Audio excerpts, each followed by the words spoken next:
Hello viewers, সবাইকে শুভ সকালের অনেক অনেক শুভেচ্ছা জানিয়ে তোমাদের পছন্দের ধারাবাহিক শুভ বিবাহের আজকের পর্বের রিভিউ নিয়ে কিন্তু আমি পৌঁছে গেছি।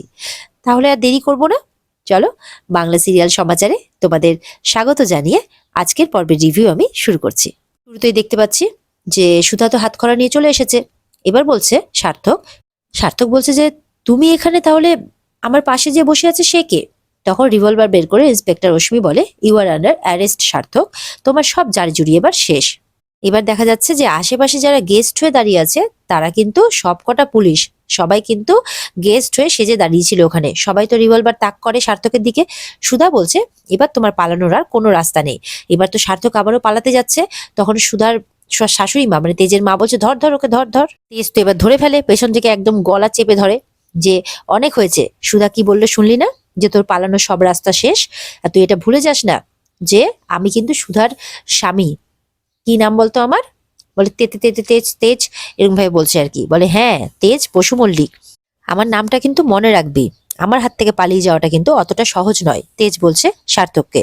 বলছে আমি তো বলেই দিয়েছিলাম যে আমি জন্মান্তরের জন্য তেজ বসু মল্লিকের, এই পাপির নয়। সুধা বলছে যে আমাকে আর মিস্টার বসু মল্লিককে আলাদা করার ক্ষমতা তোমার মতো পাপির নেই। সার্থকের মা বলছে আমার ছেলেকে ছেড়ে দাও, তোমরা ছেড়ে দাও। অনিকেতের বাবাও বলছে আমার ছেলেকে ছেড়ে দাও, মানে ছোটকা বলছে অনিকেত কি করেছে আমাকে বুঝিয়ে বলো, কেন তোমরা এরকমটা করছো? অনিকেতের মা বলছে মানে সার্থকের মা, যে ওকে ফাঁসানো হচ্ছে, সুধারা ওকে ফাঁসিয়েছে। সার্থকের মা তো বলছে আমার ছেলেকে ফাঁসানো হচ্ছে, কিছু করো, মানে অনিকেতের বাবাকে বলছে। সুধা তখন বলছে যে আমাকে আপনার ছেলে যে অত্যাচারগুলো করেছিল, সে বীভৎস অত্যাচার, সেই অত্যাচারের সাক্ষী তো আপনিও ছিলেন, আর আপনিও তো তাতে ইন্ধন জুগিয়েছিলেন। আপনিও তো সেই মানে সেই সার্থককে সাহায্য করতেন আমাকে আরো অত্যাচার করার জন্য। এটা শুনে তো সুধার বাড়ির লোক অবাক হয়ে যায়, তেজের বাবা মা। সুধা বলছে শুধুমাত্র আমার নয়, আমার মতো আরো অনেক মেয়ে সর্বনাশ করেছে এই সার্থক চ্যাটার্জি। সুধা বলছে আজকে সবার সামনে তোমার হাটে হাড়ি আমি ভাঙবো। তুমি আমাকে বিয়ে করেছিলে শুধুমাত্র আমার জেঠুর বাড়িটা মানে আদায় করবে বলে। সুধা সব বলে দেয় যে কিভাবে তার উপরে অত্যাচার করেছিল, এমনকি তার ঘরে তার বসকেও ঢুকিয়েছিল, সার্থকের বসকে, এমনটাও বলে। সুধা বলছে যে আমি তো কোনো রকম ভাবে নিজের প্রাণ বাঁচিয়ে ফিরে এসেছিলাম, কিন্তু ও উন্মাদ হয়ে গেছিল। ও পণের টাকা পাওয়ার জন্য উন্মাদ হয়ে উঠেছিল। মিথ্যে পরিচয় তৈরি করে অনেক কটা আইডি কার্ড বানিয়ে বিভিন্ন দেশে বিভিন্ন মেয়েদের সাথে গিয়ে সর্বনাশ করেছে। তাদের সাথে বিয়ের খেলা খেলেছে এই সার্থক চ্যাটার্জি। তারপর ঝিনুক এসে বলছে একের পর এক জাল পরিচয়পত্র বানিয়েছে, এই যে তার প্রমাণ। তার সবকটা জাল আইডি কার্ড নিয়ে চলে আসে ঝিনুক। বলছে শুধু ফলস আইডি কার্ডই না, অনেক কটা এটিএম কার্ড, অনেক লোন নিয়েছে, ও লোন নিয়ে ফ্রড করে সেখান থেকে পালিয়েছে।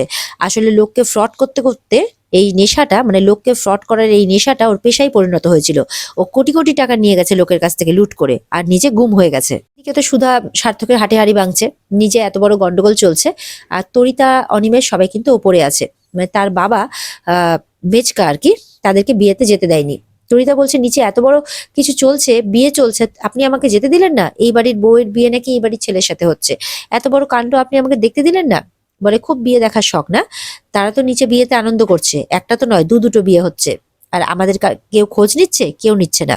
শেষে আমের দুধে মিশে গেল, আর আমরা আটি হয়ে গড়াগড়ি খাচ্ছি। মেচকা বলছে আর কি এমন কথা। মেচকা তার ছেলে অনিমেষকে বলছে তোমার দ্বারা তো কিচ্ছু হলো না, এবার যা করার আমাকেই করতে হবে। সার্থকের মাকে সুধা বলছে যে আপনার ছেলে বাইরে কাজ করতে যাচ্ছি বলে লোক ঠকানোর নামে ব্যবসা শুরু করেছিল।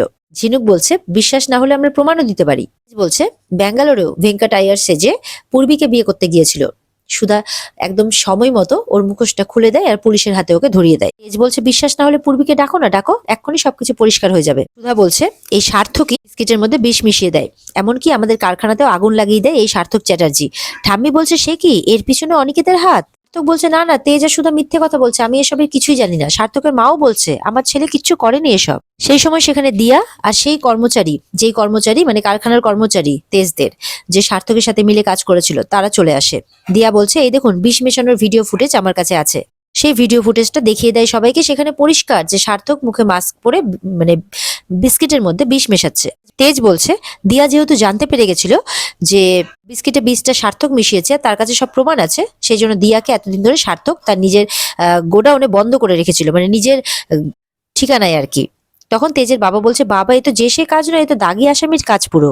ছি ছি, আমাদের বংশের ছেলে যে এরকম হতে পারে এটা তো আমি স্বপ্নেও ভাবতে পারিনি, তেজের বাবা বলছেন। ঠাম্মি সহ বাড়ির সবাই এটা শুনে খুব অবাক হয়ে যায়। ফ্যাক্টরির সেই ম্যানেজার বলে সেই দিনের জন্য আমি অনুতপ্ত। সেদিন উজ্জ্বল দাদাবাবুকেও বৌদিদি বাঁচিয়েছিল। আমি যখন এই বাড়িতে এই লোকটাকে দেখি তখনই বুঝে গেছিলাম যে কারো ক্ষতি করতে এসেছে, তাই বৌমণিকে আমি সবটা বলে দিয়েছিলাম। এরপরে সুধা বলছে, দেখলে তো, পাপ কিন্তু কাউকে ছাড়ে না। এরপর তো তেজ সবাইকে বলে দেয় যে আমার অ্যাক্সিডেন্টটাও পুরো প্ল্যান ছিল, এই সার্থক চ্যাটার্জিরই প্ল্যান ছিল। আমাকে কত নিখুঁতভাবে ওই প্ল্যানটা ও সাজালো, আর কত নিখুঁতভাবে আমাকে বাঁচানোর একটা অভিনয় করলো। ও ফার্স্টে এসআর সিং সেজে আমার মানে ইয়েতে আসলো, অফিসে আসলো, এসে সেই ফ্যাক্টরি কেনা বেচার একটা জালে আমাকে ফাঁসালো আর কি। কেনা বেচার নাম করে আমাকে এক জায়গায় নিয়ে গেল, সেইখানে গিয়ে গাড়ির ব্রেকটা ফেল করলো, আর একদম নিখুঁতভাবে আমাকে গাড়ি থেকে ধাক্কা দিয়ে ফেলে দিল, যাতে এমন বোঝালো যে সে আমাকে প্রাণে বাঁচালো, আর সেই গাড়ি নিয়ে সে উল্টে পড়ে গেল। কিন্তু অ্যাকচুয়াল সেটা হয়নি। সুধা বলছে, হ্যাঁ অ্যাকচুয়ালি সেটা হয়নি, কারণ সার্থকের বাবা তখন বলছে যে কেউ কি করে নিজেকে এতটা খাম করতে পারে, তুই তো দেখলি, আমরা তো সবাই হসপিটালে গিয়ে দেখলাম যে ও কতটা সিরিয়াস ছিল। সুধা বলছে, এখানেই তো আমরা ভুল বুঝেছি, কারণ এই সবটাই ওর প্ল্যান ছিল। ও কিভাবে নিখুঁতভাবে এই প্ল্যানটা করেছে সেটা সম্পূর্ণ বলবে ওরই ক্রাইম পার্টনার তুহিনা। তখন ইন্সপেক্টররা কি করে, তুহিনাকে সেখানে নিয়ে চলে আসে, আর তুহিনা একের পর এক বলতে থাকে যে কিভাবে ও ক্রাইমটাকে সাজিয়েছিল আর কি। তখন তুহিনা বলছে যে তেজকে ওইভাবে গাড়ি থেকে ফেলে দেওয়ার পর ওও কিন্তু গাড়ি থেকে খুব সহজেই নেমে পড়েছিল। তারপরে তুহিনার সাথে আরেকটা গাড়িতে করে সেখান থেকে চলে যায়, আর সেই খালি গাড়িটাই সেই ব্রিজ থেকে খাদে পড়েছিল, মানে জলের মধ্যে। তুহিনাকে ওখানে দেখে তো ডলিরা বলছে, তাহলে এই ডান্সার নয়? তখন রেশমি বলছে, তার মানে এইও ওর সার্থকের দলে মিশেই ক্রাইম করেছে, একসাথেই দুজনে ছিল। সার্থক তো তুহিনার সাথে মানে তুহিনার কথাগুলো শুনে বলছে, একদম চুপ করে থাকো তুমি, একদম মিথ্যে কথা বলবে না। বলছে যে এই মেয়েটা মিথ্যে কথা বলছে, সুধা ওকে টাকা দিয়েছে মিথ্যে কথা বলার জন্য। আর তুহিনাকে দেখে বলছে, এরকম ধরনের মেয়ে তো যে কারো কাছে বিক্রি হয়ে যাবে। তো বলছে, ও আমার কোনো গার্লফ্রেন্ড নয়, আমি ওকে ঠিক করে চিনিও না। তুহিনা বলছে, সার্থক তুমি এখনো মিথ্যে বলবে? তুহিনার তখন মনে পড়ে যায় সুধার বলা কথাগুলো, যে একদিন আসবে যেদিন তুমি সার্থকের আসল রূপটা দেখতে পাবে, যে ও শুধুমাত্র তোমাকে ইউজ করছে, যখন তোমাকে ইউজ করা হয়ে যাবে ও তোমাকে ছুঁড়ে ফেলে দেবে। তখন তুহিনার ভুল ভাঙে সার্থকের প্রতি। অ্যাক্সিডেন্ট স্পটে গিয়ে জাস্ট সার্থক শুয়ে পড়েছিল, আর ওই বিধাননগর হসপিটালের ডাক্তার নার্স সবাইকে টাকা দিয়ে কিনে রেখেছিল। তাকে দেখানো হয়েছিল এমন কন্ডিশন যে সে খুব সিরিয়াস কন্ডিশনে আছে, তার অবস্থা খুব ক্রিটিক্যাল, এরকমটা সমস্ত প্ল্যান্ট মাফিক করা হয়েছিল, মানে কোনো সিরিয়াস ছিল না, সে একদম সুস্থ সবল ছিল। বলছে, আমার কাছে মেডিকেল রিপোর্টও আছে, সেখানে পরিষ্কার উল্লেখ্য যে সার্থক চ্যাটার্জি মানসিক আর শারীরিক দিক থেকে একদম সুস্থ, কোনো অসুস্থতা নেই। পরে সুধা সেই মেডিকেল রিপোর্টগুলো দেখিয়ে দেয় ছোটকাকে, বলে যে আমি আগে থেকে টের পেয়েছিলাম, কারণ এই সার্থক চ্যাটার্জিকে আমার থেকে ভালো আর কেউ চেনে না। সুধা বলে, আমি আগে থেকে জানতাম বলে ইন্সপেক্টর অশ্মিকে এই বাড়িতে প্ল্যান করি আমি আর আশুতোষ স্যার মিলে। আর ওনার উপরে যে হামলা হবে, মানে মিস্টার বসু মল্লিকের কথা বলছে, ওনার উপরে যে হামলা হবে এটাও আমি জানতাম। সেই জন্য সেদিন যখন ঝাড়বাতিটা তার উপরে ফেলা হচ্ছিল, আমি কোনো রকম ভাবে ওনাকে বাঁচাতে পেরেছিলাম। পরে ইন্সপেক্টর অশ্মি একটা রেকর্ডিং চালিয়ে দেয়, সেখানে সার্থক নিজের মুখে বলছে এই সমস্ত সম্পত্তি হাতানোর জন্য সে এরকমটা করেছে। তেজ মরলে পরে সম্পত্তিটা তার হবে, ওই জন্য তেজকে মারার প্ল্যান করেছে। সবটা রেকর্ডিং শুনে বাড়ির লোক কিন্তু অবাক হয়ে যায়। তেজের বাবা বলে, কেন কেন তুই এরকমটা করলি? বলছে, সার্থক চ্যাটার্জি এই বাড়িতে এসেছিল শুধুমাত্র প্রতিশোধ নিতে। তখন ইমন তার মাকে বলছে, মা সুধা তো পুরো বাজি পাল্টে দিচ্ছে, কি হচ্ছে এখানে এসব? এরপরে তেজ বলছে ইমনকে, তুমি ভাবলে কি করে যে তোমার মতো মেয়েকে আমি বিয়ে করব? এদিকে তখন ইমনের মা বলছে, তার মানে এখানে মাস্টার মাইন্ড সার্থক নয়, প্রথম থেকে মাস্টার মাইন্ড ছিল সুধা আর তেজ? তেজ বলছে, একদম ঠিক। ইমন বলছে তেজকে, তোমার এত বড় সাহস, তুমি একটা মেয়েকে বিয়ের মণ্ডপে এসে এরকম ভাবে হেনস্থা করলে? তখন সুধা বলছে, লজ্জা করে না? সার্থক চ্যাটার্জির সাথে হাত মিলিয়ে তো আপনি কুকর্মটা করেছিলেন। তখন ঝিনুক বলছে, সেদিন পেন ড্রাইভটা তো তুমি বদলেছিলে। কি লিটল বেবি, ভুলে গেছো? তুমি তো সার্থক চ্যাটার্জির সাথে হাত মিলিয়ে তাকে বরঞ্চ সাহায্য করেছিলে, তার সব সত্যিটা জানা সত্ত্বেও তুমি কাউকে বলনি। তখন ইমন চুপ করে থাকে। তখন সুধাকে বলছে, কিন্তু এই বিয়েটা হওয়া থেকে তুমি কিছুতেই আটকাতে পারবে না। ইমন হালদার যখন মণ্ডপে এসছে তখন বিয়েটা হবেই। সুধা তো ইমনের কথা শুনে অবাক, যে এখনো এত জোর কিসের? ইমন বলছে, তুমি বোধহয় ভুলে গেছো যে সার্থক চ্যাটার্জি এখনো তোমার স্বামী। 2 বছর আগে যে তোমার ডিভোর্সটা হয়েছিল সেটা তো তুমি প্রমাণ করে দিতে পারোনি। মাও বলছে, আমার ছেলে যেমনই হোক না কেন, ভুলে যেও না সে কিন্তু এখনো তোমার স্বামী। সার্থক বলছে, কি সুধা, তুমি নিজের স্বামীকে বুঝি মেরে ফেলতে চাও নিজের হাতে? কি করবে তুমি এখন?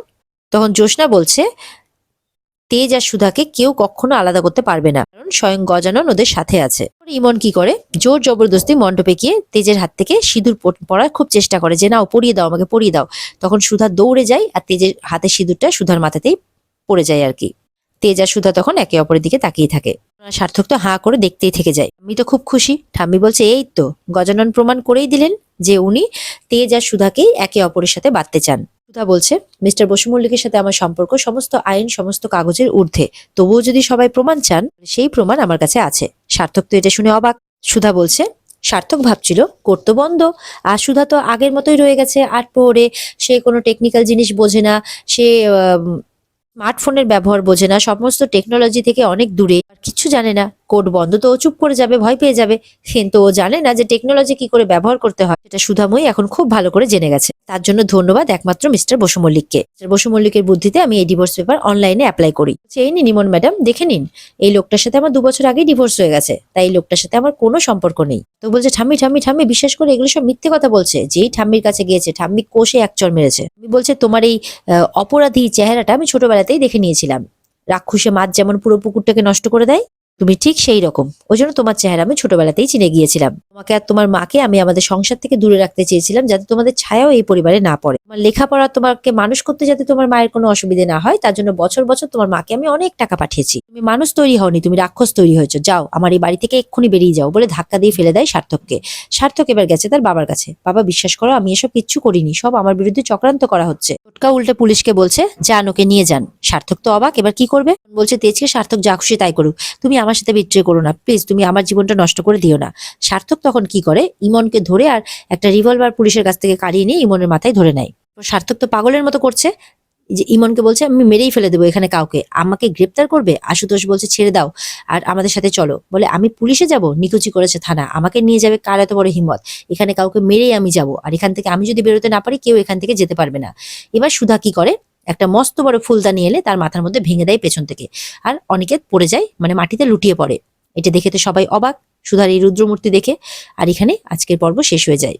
তো বন্ধুরা, এই ছিল আজকের জমজমাট একটা এপিসোড। আশা করি তোমাদের খুব ভালো লেগেছে। তো পর্ব যদি ভালো লেগে থাকে অবশ্যই পর্বকে লাইক, কমেন্ট আর সাবস্ক্রাইবটা করতে কিন্তু কেউ ভুলবে না। আর এই পর্বটা অবশ্যই তোমরা বিস্তারিত দেখতে চাইবে, তো সেই বিস্তারিত দেখতে স্টার জলসার পর্দায় কিন্তু তোমরা নজর রাখবে। তাহলে আজকের মতো এই পর্যন্ত, দেখা হচ্ছে আগামীকালকে। ততক্ষণ সবাই ভালো থাকবে, টাটা।